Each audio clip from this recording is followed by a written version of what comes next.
What's up, guys? I'm going to do another I Love Xbox video. This video is just kind of meant to be a follow-up video to it. Just kind of like a part 2 where I wanted to talk a little bit more about other things I came up with while I was editing that last video. And yeah, so this one's definitely not going to be as long as that last one. Holy crap, 45 minutes. Man, that was bad. But the first thing that I really love about my Xbox One is my hard drive. So I love that you can put in an external hard drive and you can just save data to it like that. Like on the 360, I loved being able to take my a flash drive or something. If I had like an 8 GB flash drive, I could plug it into my Xbox 360 and I could just download games to it, and I wouldn't have to worry about hard drive space or anything like that. My Xbox One, it's so nice being able to get an external hard drive and just plug it in, because with this generation of games, everything is pretty much all like the AAA games are between like 30 to 50 gigabytes and even more with all the DLC and updates and stuff. And so that 500 gigabytes that you get with a standard console, you don't even get the whole 500 gigabytes. They take out like 40 or maybe 50 of it for like system stuff, but that goes by so fast. And if you download more than like 8 or 9 games, then you are pretty much screwed for hard drive space, and you're gonna have to start deleting more stuff. And people might say like, well, what's the problem with deleting stuff? You delete it and you re-download it. It's not like you're paying to do that. Well, it's it takes time to download it, so it's kind of a pain. When currently I can, if say I want to play a game, I can just go into my hard drive, boom, click it, and I'm playing it right then.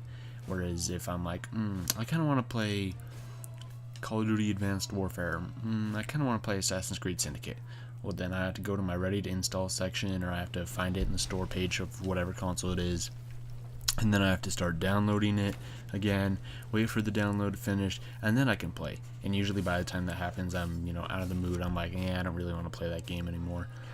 And I love on my Xbox One that I can just put in an external hard drive, a 2 terabyte hard drive. That's what I have, a WD My Passport Ultra. They're pretty sweet. It was only like 70 or 80 bucks for a 2 terabyte drive. I still have not filled it up, and I download pretty much like every game I have. So in the last video, I told you guys that I have like 98 games on my console, but I still have, I think, 30 or so in my ready to install section that I can install when I want to. And it's just so nice being able to just plug in a hard drive, it formats your hard drive, and then boom. Like I could be, have this completely wrong, but I'm pretty sure that you cannot do that with the PS4. You can't just plug in a PC hard drive or a flash drive or something into it. I have seen videos of people who have to like unscrew their PS4, and they have to take their 2.5-inch hard drive out, and they have to put in this like fake one, and then they can put a 3.5-inch drive on, and that whole thing is just a whole lot more expensive, and you're gonna be paying a lot more money to get this whole adapter and thing if you want to have more hard drive space than that. When on your Xbox One, you just plug it in via USB and then it works, and it's just so nice. I love the system updates on Xbox. Like basically for the past, I don't know, it's probably been a year, maybe, yeah, about a year since I have first gotten into the preview program, and Microsoft has just been pumping out updates for this console left and right. Like last year we got so many updates. We got monthly updates with just everything in it. We got a brand new UI already, and that leads me to the next thing, is the UI. The UI is awesome. I love the My Games and Apps section. That is just, that it's so simple to go there, whereas on my PS4 when I first got it and I turned it on, I was like, okay, how do I find where all my games are?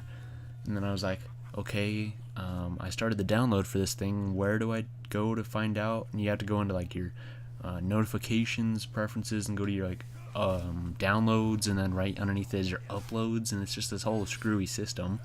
But one thing that I will give props to PlayStation for is the automatic updates. That is a really nice feature. Whereas if your system is on like instant on or that rest mode, and it's connected to the internet, if there's an update for a game or something like that, it'll just start downloading it, and it'll just keep everything up to date. Whereas on your Xbox One, It might do that on Instant On. I've never really had my console on that, so I wouldn't know. But it's just so nice being able to like turn on your system, and then you don't even have to worry about having to update your games or anything like that. You just click on them, and that's something just annoying about games these days in general, is 'cause there's usually always an update for a game. So if you haven't played a game in like 4 months and you are like, I kind of want to play this game again, and you click on it, you're like, oh crap, well now I gotta download an update, and updates now are freaking huge. It's like 5-6 gigabytes for an update, and so you're sitting there waiting for it to update, and then when it finally updates, the game doesn't even launch. It's like, okay, your update's done, and then you have to go and click on your game, which is kind of annoying, but whatever. The next thing is just the integration with PC that I love. Like, Microsoft is pushing Xbox as kind of a service and more of software, and just as a product in general, to be not necessarily a console or a box, but just to be a system that is shared between PC and these dedicated hardware boxes known as consoles. I love that on my PC right now, I have the Xbox app, and I can launch that, and I can play Xbox games on my PC. I can literally plug in a controller into my PC, and I can be playing a game on my Xbox in a completely different room through my PC. And that whole app is just so nice. It's basically Smart Glass, but on steroids. Like, you can control your game and everything on there, and it has, it's kind of laggy in a little bit, but that's what you would expect from a streaming thing. But I just love that. I love the display app thing they have on the Xbox, so I can, if I want to, I can have a movie up on my monitor for my computer, and I can mirrorcast it, and I can cast it to my Xbox One. I don't even have to have like a Chromecast or like a streaming stick or something.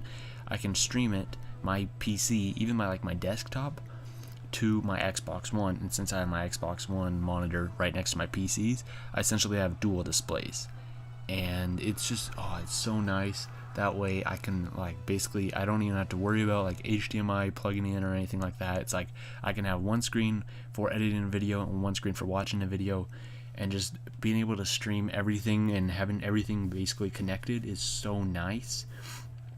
And another thing is the Kinect voice commands. These things are so nice. Like, you can literally, you don't even have to go into your My Games and apps. You can just say launch Titanfall, launch Black Ops 3, play Infinite Warfare, play Assassin's Creed Syndicate, whatever game, play Halo 5. You can just do whatever you want like that, and it'll just load right up. They're so nice. I like the Kinect, and it's such a good device, but I really think that Microsoft shouldn't have pushed it as much as they did. They should definitely still support it, but I don't think that having it be bundled with the console and cost another $100 is a smart idea. And they eventually got rid of that, which is a good thing, but I also don't think that the Kinect is worth $100, but it's still so nice being able to use voice commands. And just if you walk in your room, you can just say Xbox sign in, and then it'll sign in your profile. You don't even have to say that. You can literally walk in, your Kinect sees you, and it signs you into that profile. Your friend walks in the room, it signs in his profile. And the last thing that I kind of want to talk about in this video, I wanted to make this one a lot shorter, but it's just, I love Microsoft now.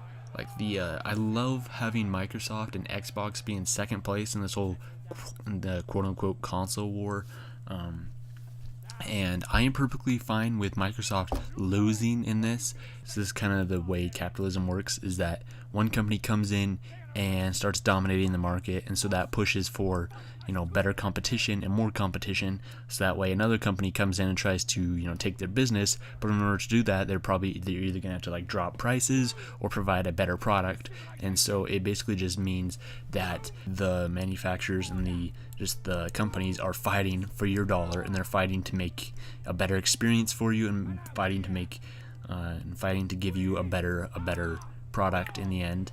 And I love this. I love that Microsoft is in second place, because they're seriously listening to their fans so much right now. And if you go into the Xbox One subreddit, you'll see this a ton. Just a couple weeks ago, somebody was saying, there was a post and somebody was like, man, I really want to get these old gamer tags that, I've searched them up, but the gamer tag that I want is taken, but the account has been inactive for like 10 years. And so they posted that on Reddit, and then literally the next day, Microsoft came out and said, like, okay, yeah, we're going to be giving up all these, dead accounts and inactive accounts. And it was so crazy that the very next day that happened. And then it's like so much stuff like that, like basically anything. Like, I love having the Xbox One subreddit is so awesome, because Major Nelson, a lot of the Xbox, people who work at Xbox are always on there. So you always see like a bunch of complaints and stuff that people are like, oh man, I wish this would be changed about Xbox. And then it's so awesome to see like Major Nelson or just anybody like from Microsoft or something to either one, acknowledge it, or two, they will actually like implement it. Like, there's been so many things that have been like posted on Reddit, and then bam, it like shows up in the next update for Xbox, and somebody's like, oh man, I'm having trouble with this, and people will post and they're like, man, I kind of want that Gamerscore leaderboard to come back, and the very next update, bam, it was back. And I really think this is just a good thing for Microsoft to be in second place, because they're really listening to the consumer and just trying to they're obviously trying to expand, the amount of Xbox One users, but they're also trying to make sure that their current Xbox One users are as comfortable as possible and have the best experience as possible. Whereas I feel like Sony is just trying to sell as many units. They're not trying to really keep that player base and that purchase customer base happy. Whereas Microsoft is like, well, we're trying to sell more, but in the meantime we're just going to focus on giving the consumer what they want and just trying to better their experience. So I like Microsoft being in second place this whole time. It doesn't really mind me a whole lot. Like, I'm sure Microsoft doesn't really like that, but still I think it's competition in general is really good, because that way we get a better product.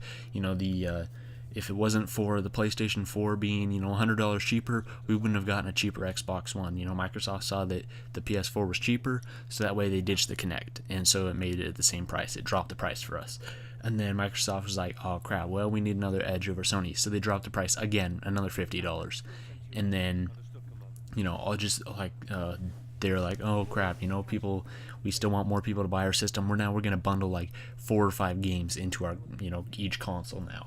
And it creates a better experience for the end consumer. And just with Microsoft and Sony battling it out, it gives us really great games, really great systems, and just really great platforms to play games on.